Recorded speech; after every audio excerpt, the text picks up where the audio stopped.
inside. I see the born. I see the born of no return. It's just ahead now.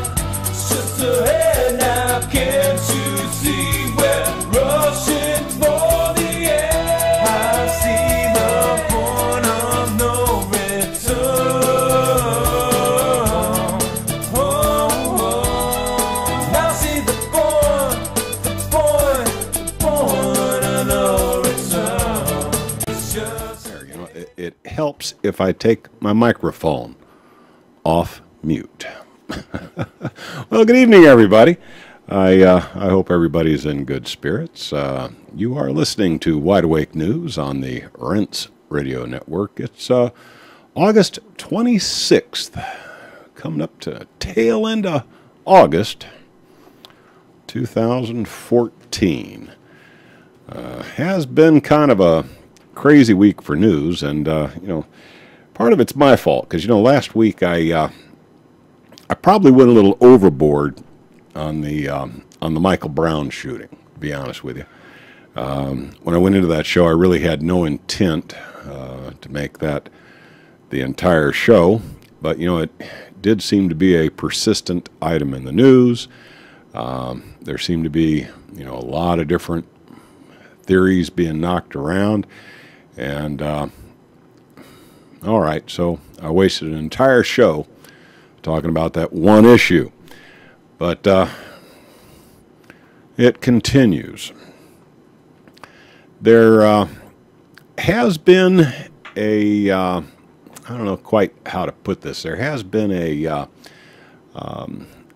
recording released that purports to demonstrate the number of shots fired by the police officer, Darren Wilson. Can't really attest to the veracity of this recording. By all intents, you know, some fellow was, you know, recording an audio session he was having with an acquaintance, one of these computer communications things. And the audio starts with him saying, "Oh, baby, you are so pretty." Okay? But in the background, if you listen real closely, you can hear gunshots. Now, this fellow lived in the apartment building adjacent to where the shooting happened.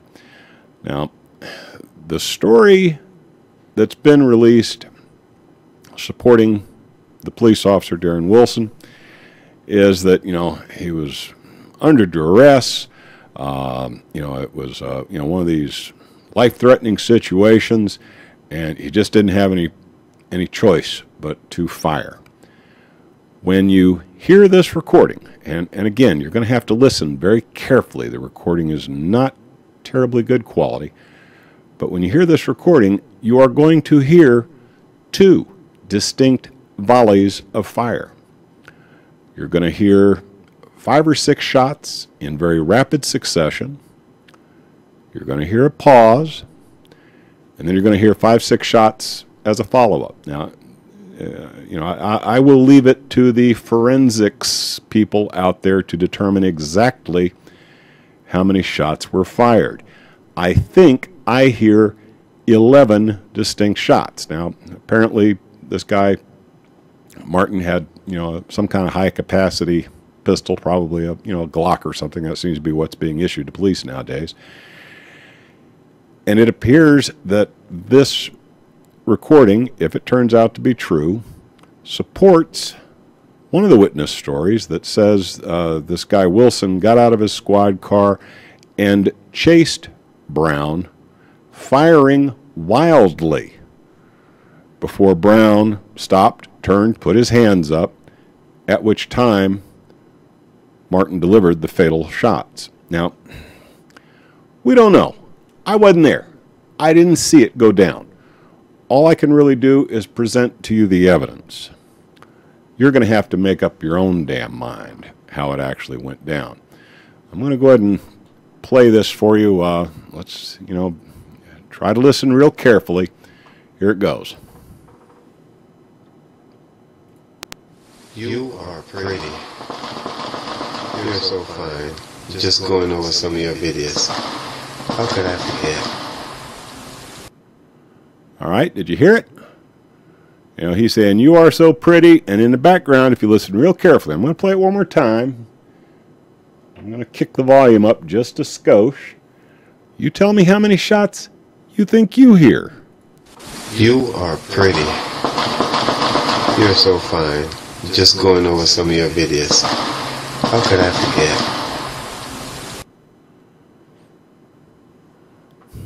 Okay, it appears to me that there were certainly 2 distinct volleys.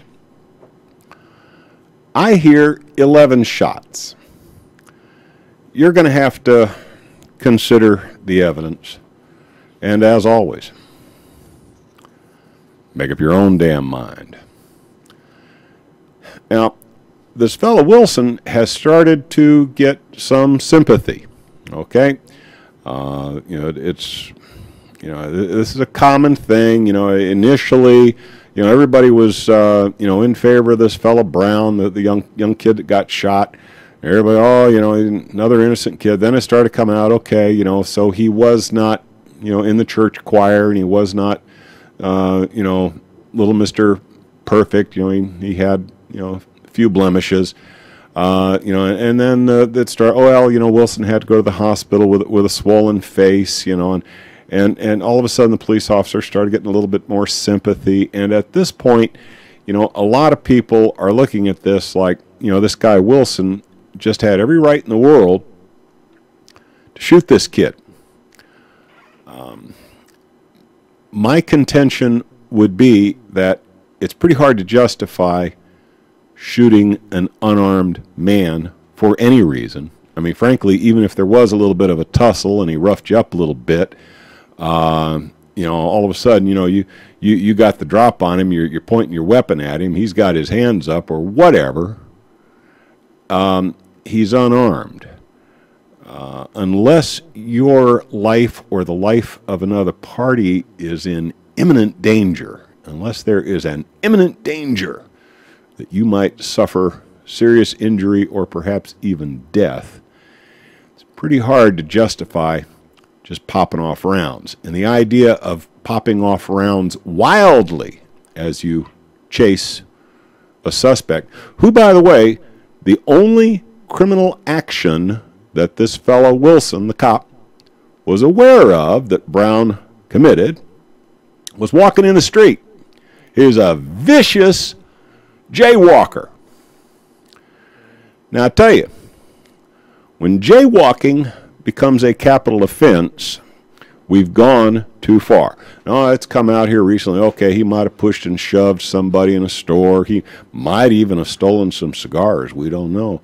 But, you know, none of that is relevant to the incident at hand. Okay? This fellow Wilson, this cop, he was not out chasing a robbery suspect. He was not out chasing, you know, a mugger who pushed and shoved somebody in a convenience store. He was hassling a couple of black kids who were walking down the street in the street. Okay? They were jaywalking. That was their vicious crime.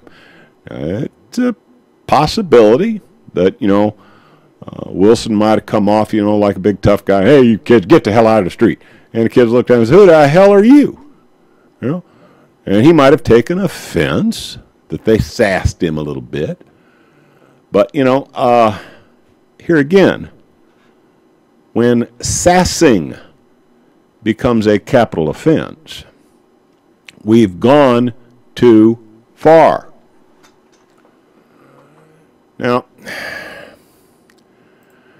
a lot of folks out there seem to want to make this all about race. You know, this is all a racial issue.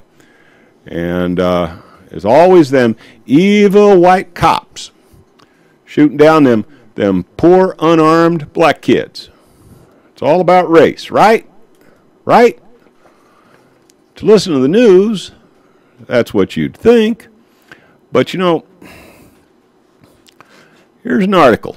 Ferguson-like attack in Utah escapes media notice. Race bias scene. Huh. Huh. But while the world knows of the highly publicized Brown incident, Missouri touched off violent protests of angry. Most people outside Utah never heard of 20-year-old Mr. Taylor. The fellow in the picture here, for those of you who are watching the video feed on this, just happens to be a white kid. Now, no, he's not lily white and pure either. He's got a little bit of a street rep. He's got some creds. But this young fellow was gunned down in Utah by a black cop. So here we had a black cop shooting a white kid. Strangely enough, there were no riots. There were no protests. It's like the reporter says, dog bites man, no big deal. Man bites dog, that's news. So when you're picking and choosing through your news and you decide that, this incident in Missouri is, the end-all, be-all of cop shootings and it's only young black kids getting shot by white cops, please think again, get real. Now, I've been arguing all along that the real situation that we're seeing here is the militarization of our police. I don't know where these cops are getting their training, Tel Aviv, but, this kind of stuff didn't happen 25, 30 years ago. Now, if you went up against the cops, they might hit you with their stick. They might, mace you. They might sick their dog on you. If there was a bunch of you, they might even use a, fire hose on you. But, cops just didn't seem to be so quick to shoot 25, 30 years ago. Here recently, the idea of the police just immediately resorting to violence seems to be the norm. It has become the rule, not the exception. Now, again, for those who are watching the video presentation of this, I am going to show a quick video here. Now, this video is of a armed man being confronted by police, okay? He's got police in front of him. He's got police in back of him. They got him drawn down, okay? They got him covered. And the police order him to put down his weapon. All right?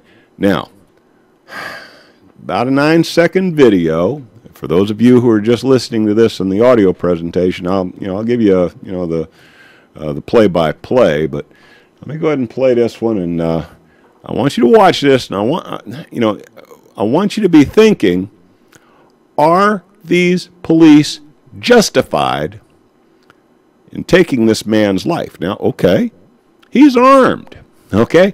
Unlike Brown, unlike Taylor, this guy's got a gun, okay? Let's see how the police handle this situation, and you tell me, are these police justified in using deadly force in this situation? Here goes. Put the gun down! Put it down! Okay, they got him. They got the drop on him. Boom, boom, boom. Okay. All right.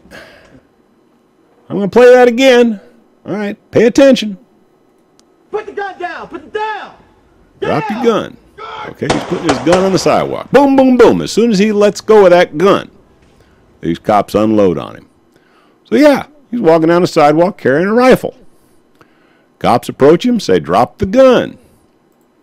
He follows their orders, puts the gun on the... Now, for all I know, This guy's been out to the shooting range. He's just picked his gun up out of the trunk of his car, and he's walking it back into his apartment. I don't know what the circumstances were. He may have just held up a liquor store. I don't know.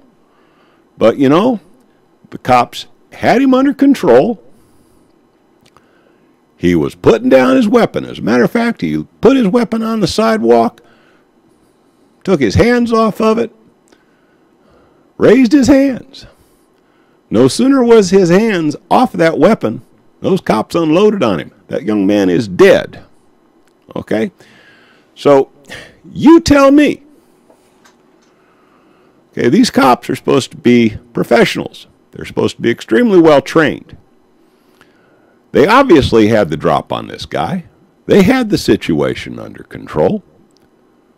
Why do you suppose it might have been necessary to kill that young man?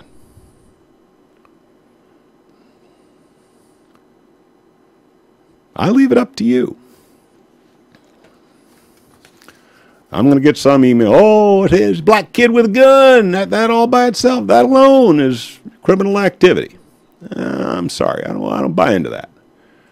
You know, like I say, I don't know. I don't know what the circumstances were that led up to that shooting. Maybe those cops are just all full of adrenaline. Maybe that kid had, you know, taken some shots at him or something, and they were still running on adrenaline, and they lost control. My point is, if that was the case, those cops should never again wear a badge or carry a gun, because they obviously are not up to doing the job. Sorry. You know, you do not shoot an unarmed suspect once you got him under control. And there was a case of the kid who was in the back of the squad car in Louisiana, had his hands handcuffed behind him, and somehow managed to commit suicide by shooting himself in the chest. Yeah, that happened too. Right here in the USA. This isn't happening in some, you know, third world banana republic. This is happening right here in your backyard. Now, is that what you expect from those who are supposed to protect and serve?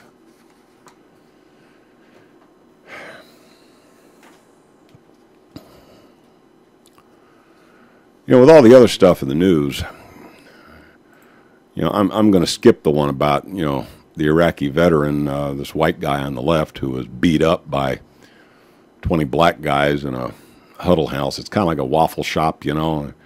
He's just, you know, just trying to get, he had already been harassed by some guys at the Waffle House, so he went down to the huddle house trying to get, you know, something to eat, and got the living tar kicked out of him by 20 black people, whose excuse apparently was that, you know, this kid Brown had been shot. You know, so this is being used as an excuse for violence against people whose only crime is, you know, they want a cup of coffee and some waffles, you know. Oh, but you're white. We are allowing ourselves to be divided and conquered. And the race pimps like the Sharptons and the Jacksons are just, you know, rubbing their hands with glee. A Russian foreign minister says manipulation of MH17 crash into oblivion should not be allowed. Remember that Malaysian flight, MH17? Somehow just fell out of the sky over Ukraine. Everybody was pointing their fingers at the Russians. Everybody was pointing their fingers at the fellers that Russia supports in eastern Ukraine. And this is going to become a big event. This is going to become the reason why, you know, Russia and the United States got to go face to face and reignite the Cold War. Boy, there's a lot of bankers just rubbing their hands together. Like, oh boy, another Cold War. We made so much money off of the last one. Well, you know, that all kind of went to pot because, you know, it turns out it was probably the Ukrainians that shot the thing down with an air-to-air missile.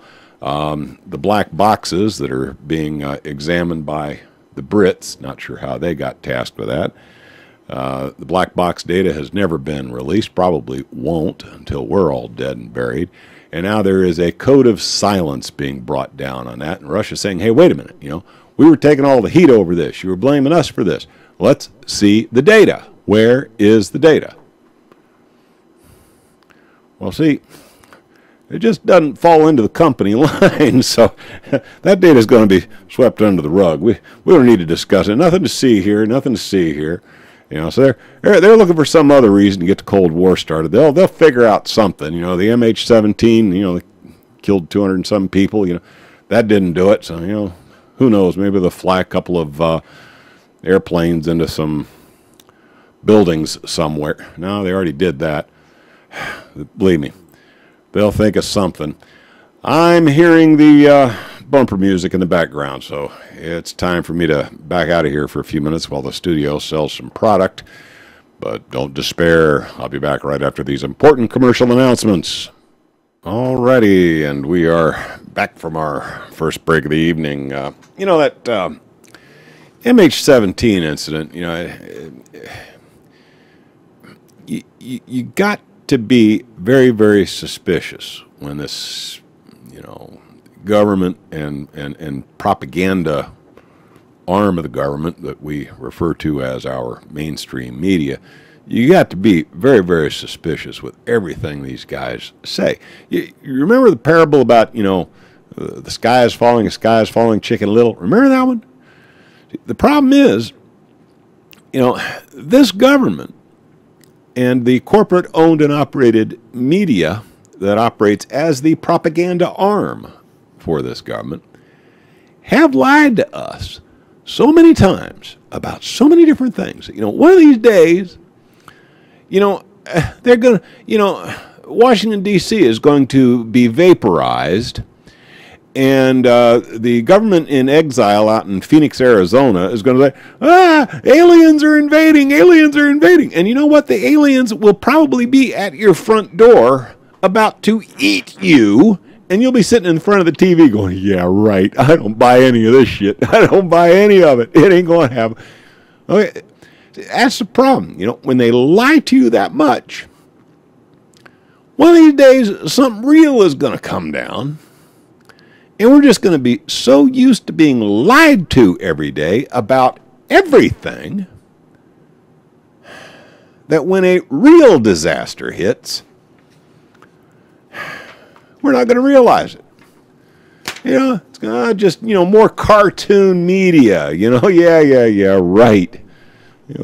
There goes New York, and those aliens will just walk right over us. We'll never even have a chance because we'll be too busy sitting there going, I don't buy it. I don't buy it. It ain't happening. If the government tells me the sky is blue, I'll have to go out and take a look.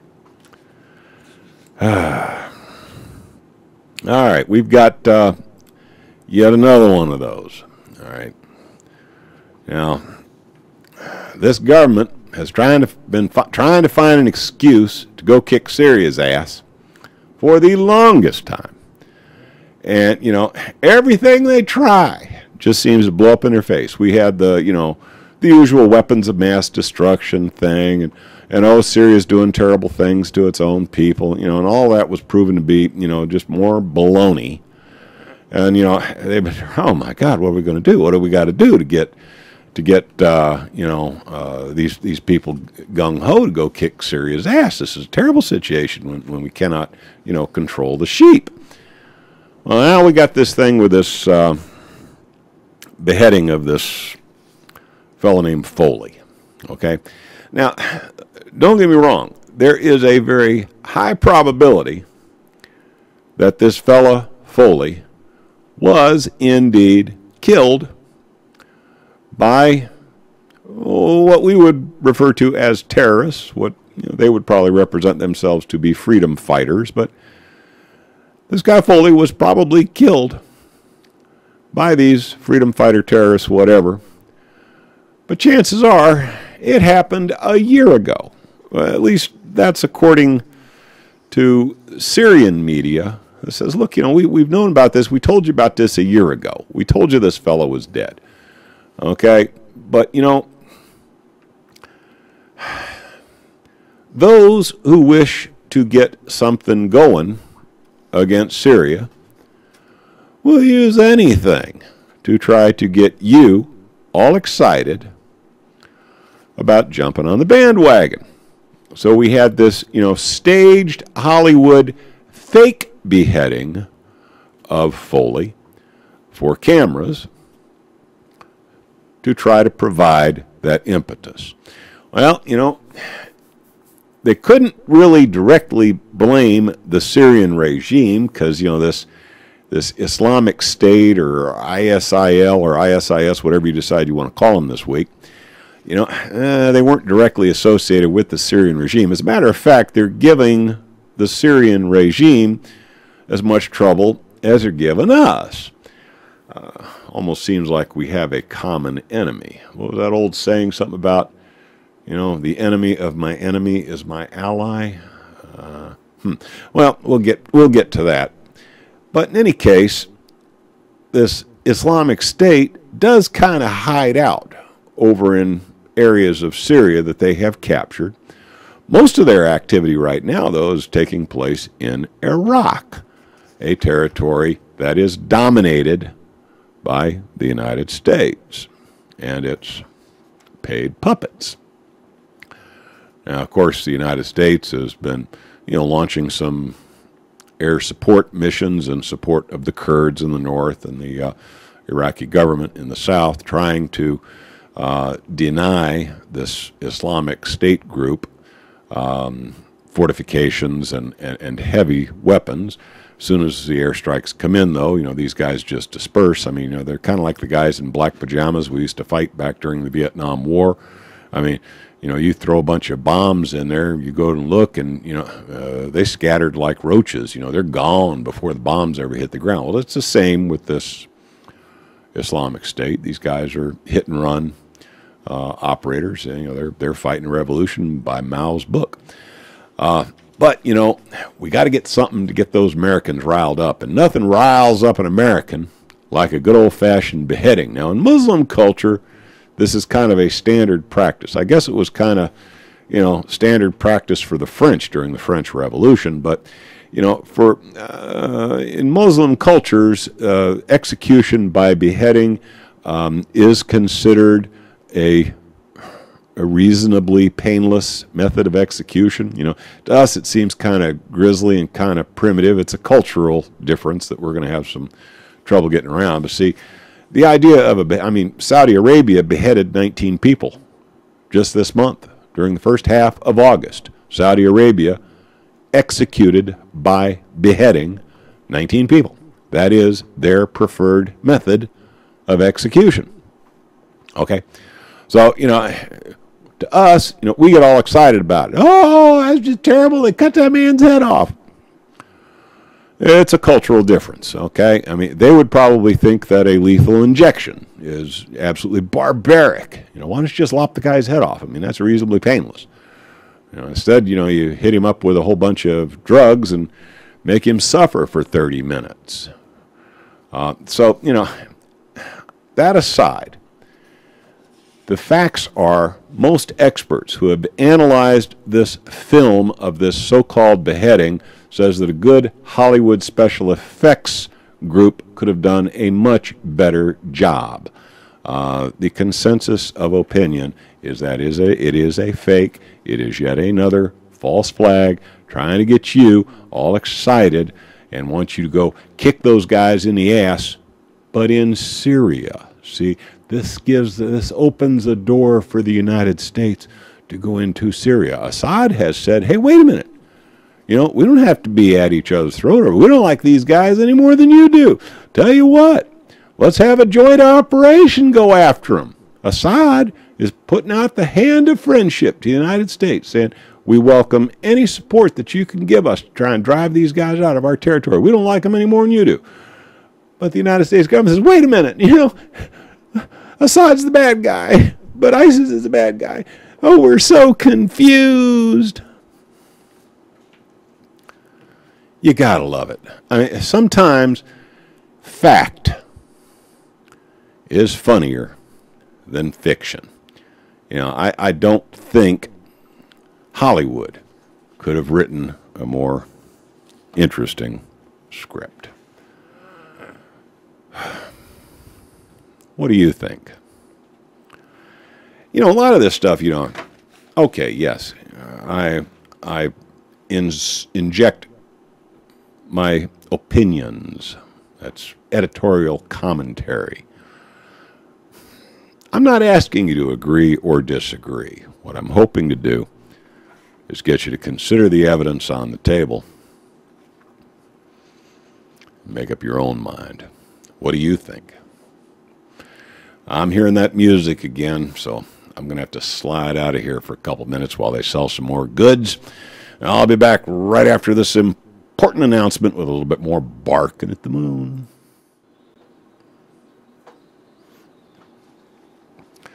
Well, that was the last break for the evening, so it looks like I got about 12, 13 minutes to wrap this up. And I've still got quite a bit to cruise through, so I have to go pick up the pace a little bit. Alrighty. Hey, we're in the money. We're in the money. Have you seen the stock market reports? Oh man, they're pushing on 17,000, and oh, the S&P's up there. They're just getting ready to open a bottle of champagne because it's about ready to hit 2,000. You know, and everything is just rosy, right? I mean, the economy is back on the mend after, you know, kind of a 5-6 year kind of sluggish going there. You know, everything is just coming up roses, right? Right? Remember Reagan kept talking about this mysterious thing called trickle-down economics. You know, if we make things a little easier for the guys, you know, the uppers, you know, eventually some of that there money would trickle down to you lowly schmucks down at the bottom of the pyramid, you know. And you just make things real easy for those guys up there at the top. And eventually, just be patient, you peasants. Eventually you'll get some. Well, I don't know about you. I ain't seen none of it. You know, what has happened is, you know, the Federal Reserve just been printing money like it's going out of style. But they're keeping it all up there in the stratosphere. And you got a bunch of bankers who are recording productivity based on moving money from one pile to another. And right now, they got no place else to really put their money. They can't invest it in manufacturing. They can't invest it in infrastructure. They can't invest it in anything else because, frankly, we ain't doing none of that. You know, we don't have any, you know, automobile plants or television manufacturing or, you know, all that's gone offshore. You know, none of that's being done here anymore. There ain't no place else for them to put their money except in stocks and other financial instruments. So, boy, if you're big into stocks and financial instruments, you think everything's going crazy because you got a whole bunch of money just been printed like it's going out of style that's chasing stocks right now. Ain't none of that money being spent on the goods, services, and products that average people would benefit from. So, you know, even though the stock market numbers are looking very tasty right now, you know, I was thinking, you know, gee, man, I ought to get my money out of that 401k. I don't want all my money tied up in stocks. Well, right now, I'm feeling kind of lucky that, you know, I got money in that there 401k. Yeah, it's starting to look good right now. We know it's funny money, that it eventually will disappear. Maybe tomorrow, maybe next week. Nobody really knows. But the financial system of the entire Western world, all the Western economies, is built on a house of paper money that ain't worth the paper it's printed on. How about this little ditty here? Food stamp enrollments top 45 million for the third year in a row. 3 years in a row. For 3 years in a row, we've got close to close to 20% of our population that can only buy food because of food stamp subsidies. It's kind of embarrassing in what used to be the wealthiest nation in the world. Pardon me, I am still suffering a little bit from the cold that I was fighting last week, and every once in a while I get a tickle in my throat and have to cough. But, yeah, 46,225,054 people are on food stamps. According to Gallup, just 39% of Americans believe the U.S. economy is getting better versus 56% who say it is getting worse. And then, of course, you got that 1% up the top of the pile saying, we're in the money, we're in. What's wrong with you peasants? You should be dancing, we're in the money. Yeah. What's wrong with you peasants? How about this one? You know, ask you a stupid question, okay? You know, it's 100 degrees out there. You know, would you stand in line for hours in 91-degree temperatures under the scorching sun for a box of free food worth about $100? Well, it seems down in Miami, there were a few thousand people who did just that. You know, apparently an offer was made by a charitable organization to provide first come, first served, a box of groceries valued at about $100, and they quite literally had thousands of people lined up hoping to get a $100 box of food. No, that didn't happen someplace in sub-Saharan Africa. That didn't happen someplace in Southeast Asia. That happened right here in the United States, in Miami, Florida. We got billions of dollars, billions and billions of dollars to go blow up brown people all over the world. We've got hungry right here at home. What is the problem? What is the problem? How the hell do you solve it?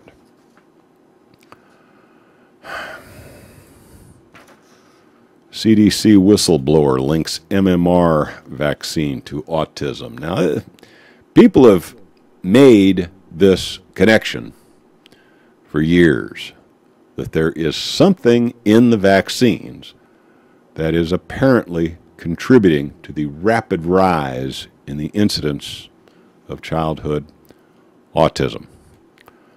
Some blame the mercury, some blame the compounding of the vaccines. You know, nobody's been able to put their finger on exactly what the situation is, but statistically, infants, particularly infants that go in for the measles, mumps, rubella, that's MMR vaccine, have an extremely high incidence of autism.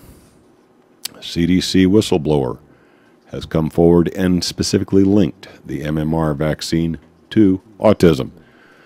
It's the lowest point in my career that I went along with that paper, the paper that exonerated the MMR vaccine. For his part, Thompson told the Autism Media Channel, who released a video on his revelations, that he was tired of lying. Since the report was released, the Autism Media Channel website has gone offline. CNN pulled 2 viral iReports summarizing the facts of Thompson's statement as a whistleblower, and very few other mainstream reports have covered the issue at all. Gosh, I wonder why. Okay, we've got an insider comes forward saying, look, we knew all along that MMR vaccine was bad news.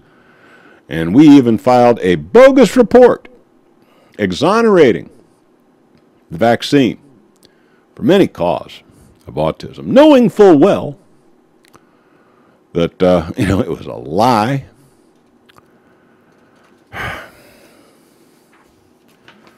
U.S. congressman says incestuous relationship between CDC and vaccine manufacturers needs to be scrutinized. Duh! You think? Maybe? You know, I liken this to the way, you know, as soon as Fukushima went up and they started finding trace levels of radioactive nucleotides that could only have come from Fukushima, all of a sudden all those EPA radiation monitoring stations that used to be all over the West Coast, they all got packed up, trucked out of there. What happened? You know, I mean, this is the Environmental Protection Agency. They are charged with protecting you from environmental dangers.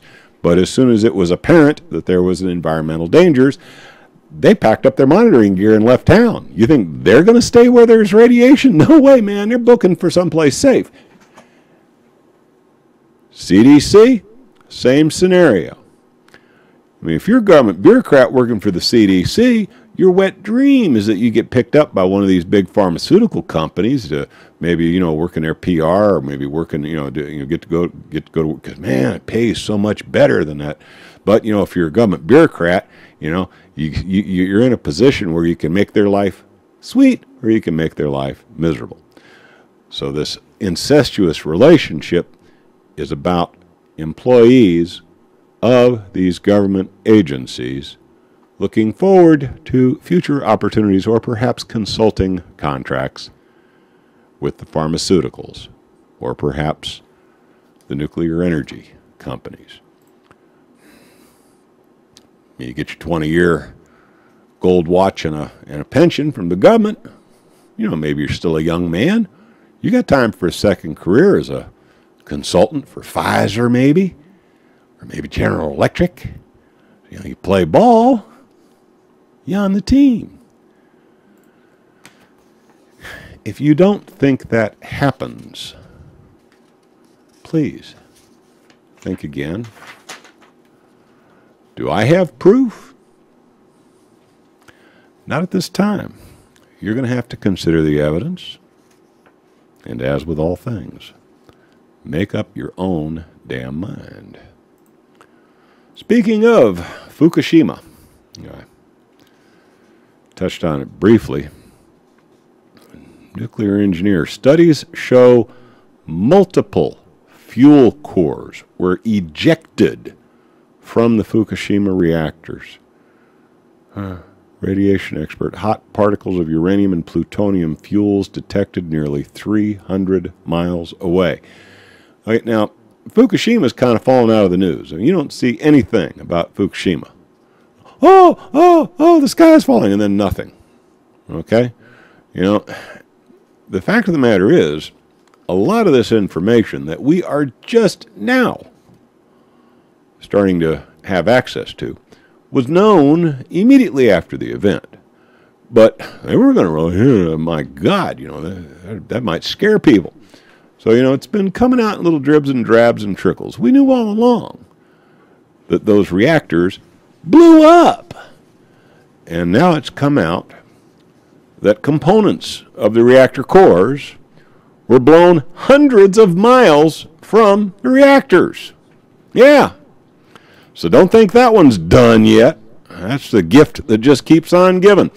I'm hearing the music in the background. They're about to drag me off the stage. I've got to blow out of here, folks. I'll see you next week. We'll do a little bit more barking at the moon then. All right, I got time. I can do just a little bit more. Let's see here. I did have a couple more articles that I just didn't have time to get through.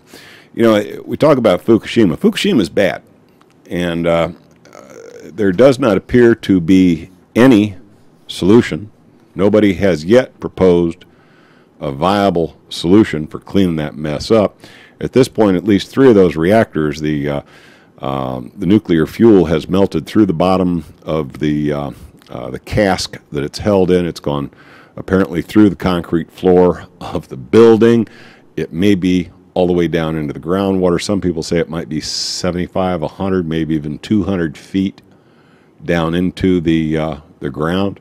Groundwater coming down from the mountains apparently goes right through this fill dirt that Fukushima was built on and out into the ocean, acquiring a healthy dose of radiation on its way. There are reports of a very high incidence of thyroid cancer in Japanese children that live close to the reactor site. That is a serious environmental catastrophe that just keeps on going. Now, there have recently been some YouTube videos published by divers who are very familiar with areas around Vancouver up in Canada.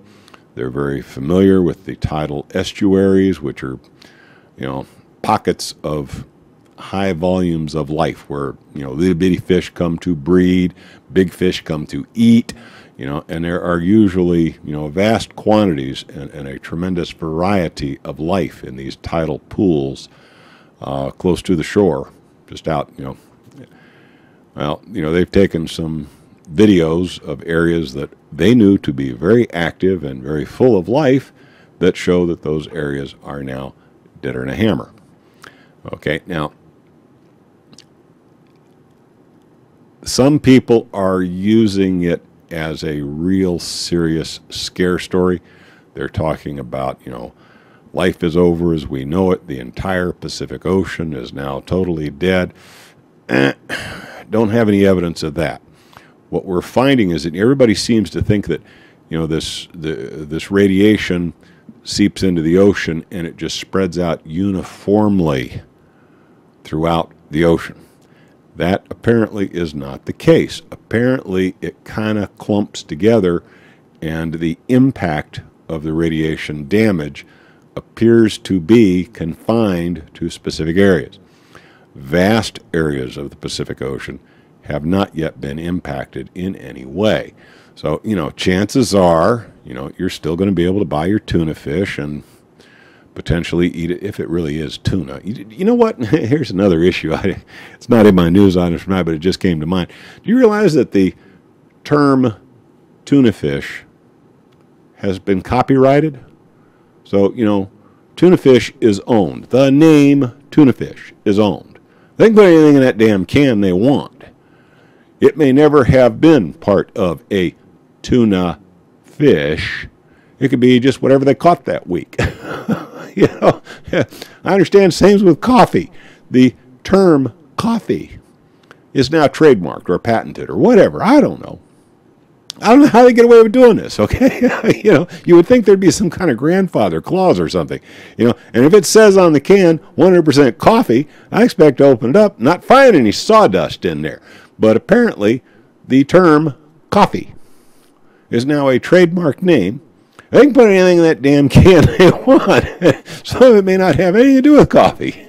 Now, as long as they put on the label, 70% coffee, 20% chicory, and 10% whatever we, boomed up off the floor, as long as they put that right on the label, I'm cool with it.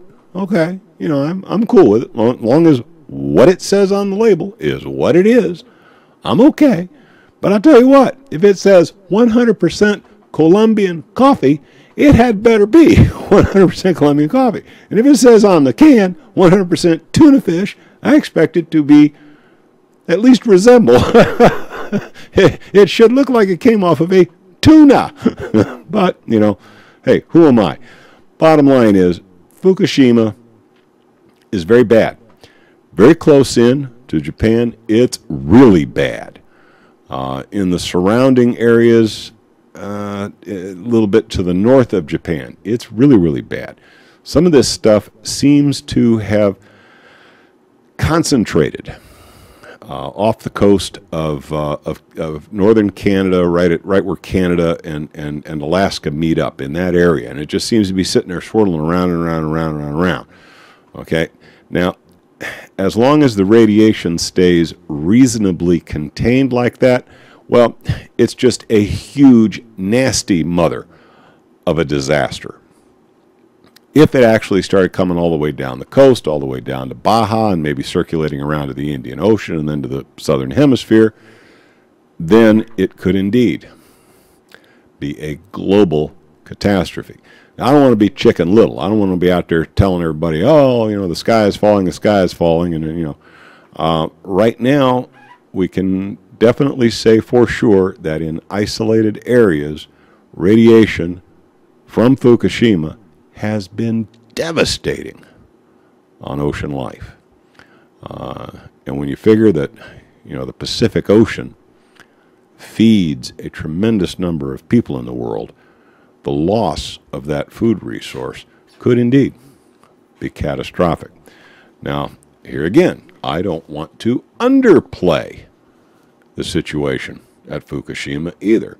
There have been isolated reports of radioactive nucleotides in areas all over Canada and the United States, as close to me as Pennsylvania. There have been reports of high levels of cesium and initially iodine, radioactive iodine, in Pennsylvania, just a matter of a couple of 100 miles from me. So, you know, it's very close by me. If you live out on the West Coast, chances are it's very, very, very close to you. Might even be in your backyard. If you live in Western Canada, man, you might want to investigate Sunblock 10,000, okay? But, you know, Fukushima is not the only one. How about this out of the LA Times? A horrific comedy at nuclear site. Mounds of radioactive white foam laced with plutonium spewed out.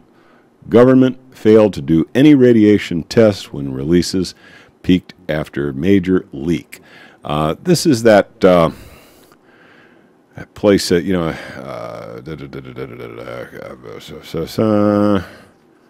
where is this? In L.A., just outside of L.A. In February, the Waste Isolation Pilot Plant, WIPP, W-I-P-P, Waste Isolation Pilot Plant. This is supposed to be their pilot plant where they're going to long-term disposal of radioactive wastes.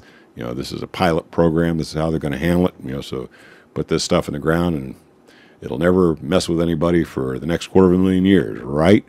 Yeah, well, it's blown up right in our own backyard. Nuclear waste accident in New Mexico was a horrific comedy of errors. A 55-gallon drum of nuclear waste violently erupted late on February 14th of this year, and spewed mounds of radioactive white foam. The flowing mass looked like whipped cream, but laced with plutonium. It went airborne, traveled up a ventilation duct to the surface. Filters to prevent any radioactivity from reaching the surface, but the dampers leaked and thousands of cubic feet of air bypassed the filters. 150 or so workers on the surface of the site weren't told to move to safe locations until about 10 hours after the alarm sounded. 9 days before the radiation release, a giant salt hauling truck caught fire underground and burned for hours before anybody discovered it. Drums of the same material are still at the WIPP Los Alamos and in Texas. Right here in your backyard. So, you know, before you go all out, blame the Japanese for being, the nuclear terrorists of the world, it can happen here and has.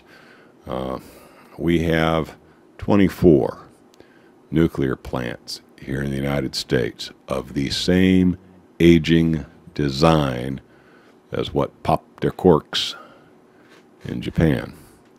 17 of those 24 sit on known geologically active sites. Hanford has been leaking as long as we can tell. And every day, radioactive emissions come off of these plants. Frankly, our light water nuclear reactors should have been decommissioned yesterday, not tomorrow. Yesterday. Last week. 20 years ago. They never should have been built. Frankly, if not for the fact that they're good for producing fuel for nuclear weapons, They're a waste of time and money. None of our nuclear plants has ever turned a profit. The only thing that keeps them operating is subsidies from you, Mr. Taxpayer. If they were left to their own and expected to actually turn a profit and be responsible for cleaning up their own environmental disasters, they'd declare bankruptcy, and you'd have that plant for free. I'm not sure if that's really something you'd want. Well, that's it. Those were the articles I had for today. So I have now completed my planned presentation for the evening. Yeah, it seems like I always have, this many more articles than I have time to discuss.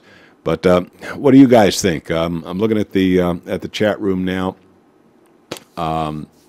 What hot items in the news did I forget?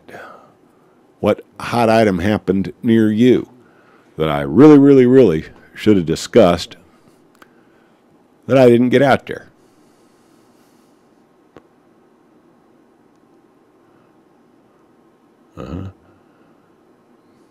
But if a peasant does not register their car, yeah, basically you have to sign over ownership of your automobile if you want to earn the right to travel on the King's highways. Yeah.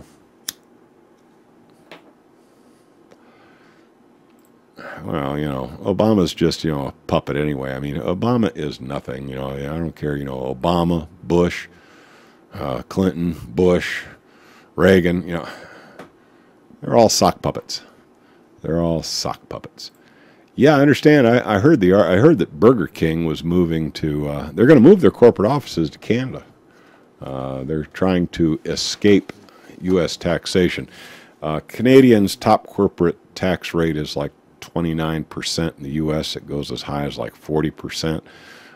So by buying this Canadian firm and moving the combined corporate headquarters to Canada, they're going to save a boatload in taxes.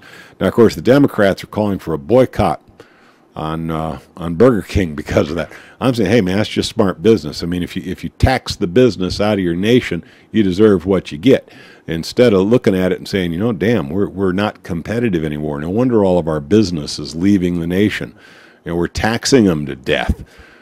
So we got to get competitive. We got to get our tax percentages down, to where they're competitive with other nations so that they'll stay and maybe expand.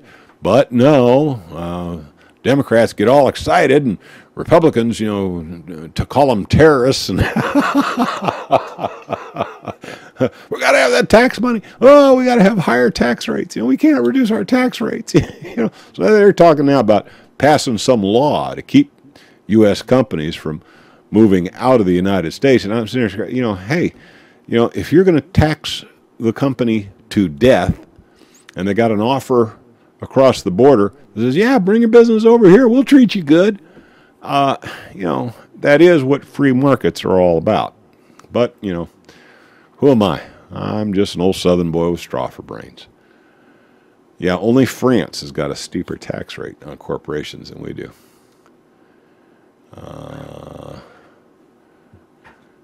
Scared that Burger King will change things. Yeah, media, yeah. Never been.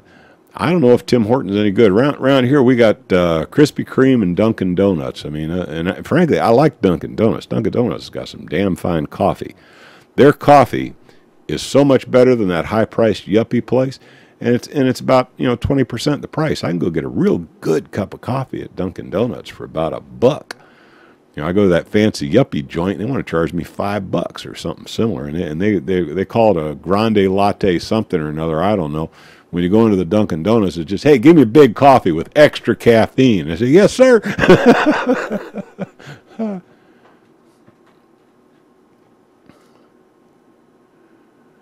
Well, yeah, I don't eat donuts much. I mean, I might have a bagel or a croissant if they got a bagel or a croissant. But you know, I do like a good cup of coffee, and I don't want to pay an arm and a leg for it either. Nothing worse than bad quality luxury food. Yeah, you know, don't get me wrong. You know, I'm not religious about it. Every once in a while, I get a sweet tooth, and I'll have me a donut. But you know, as a rule, I don't go for stuff that sweet. Let's see.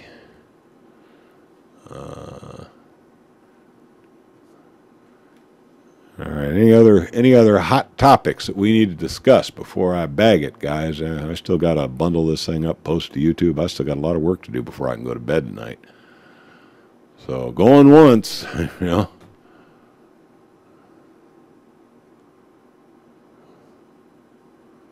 Soup and sandwich. Now, soup and sandwich. That's, you know. You know, I go to a place here called Panera. They're kind of expensive.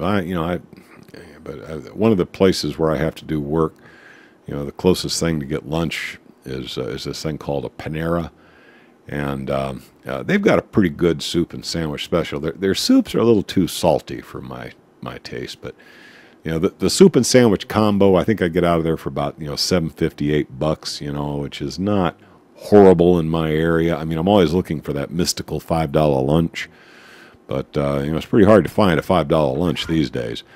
You know, you get by for less than $10, you think you're doing pretty good.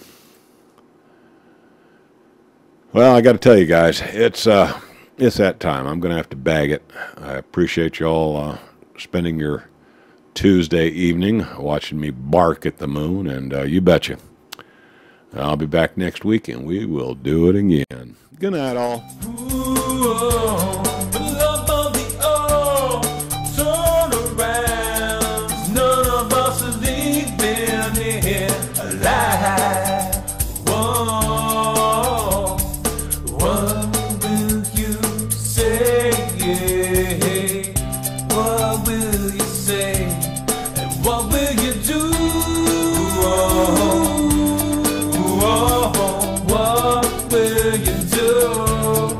What will you do? Oh, I'm calling out to you. Won't you turn around? Oh, I'm calling out to you. Won't you won't you turn around?